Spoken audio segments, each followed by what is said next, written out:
Bonjour, mon nom est Jacques Goldstein, je suis illustrateur et j'ai écrit ce petit livre qui s'appelle Le Dragon Vert qui raconte l'enfance de Van. Je vais vous lire le chapitre qui s'intitule Maudite guerre. Les images de son passé étaient encore vives dans l'esprit de Van. Il se souvenait de tout avec précision.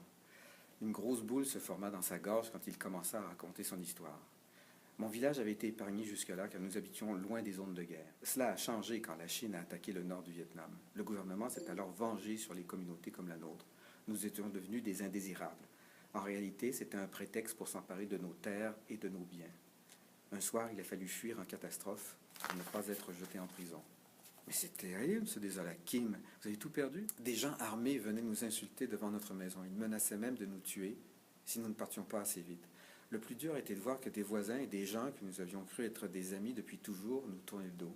« Mais comment des amis peuvent faire une chose pareille? » demanda Robert, complètement abasourdi. « Les amis n'existent plus quand tu vis un tel cauchemar.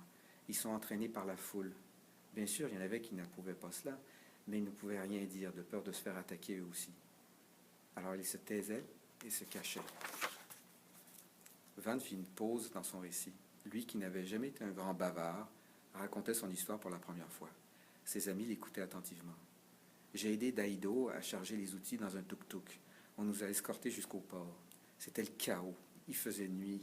La foule nous criait après et nous lançait des projectiles. Les soldats nous rudoyaient. Pendant le trajet, nous nous sommes blottis les uns contre les autres. Daido nous murmura sans cesse « Ne les regardez pas, baissez les yeux, ne les regardez pas. » Mes parents ont donné beaucoup d'argent à des passeurs pour quitter le pays. « Dans quelles conditions avez-vous voyagé ?» m'interrogea Kim, inquiète. « Nous étions sur un vieux bateau qui tanguait et craquait de partout. Le moteur faisait un bruit d'enfer, et la cale remplie de barils vides sentait le poisson, le mazout et le vomi. » Kim et Robert n'en revenaient pas.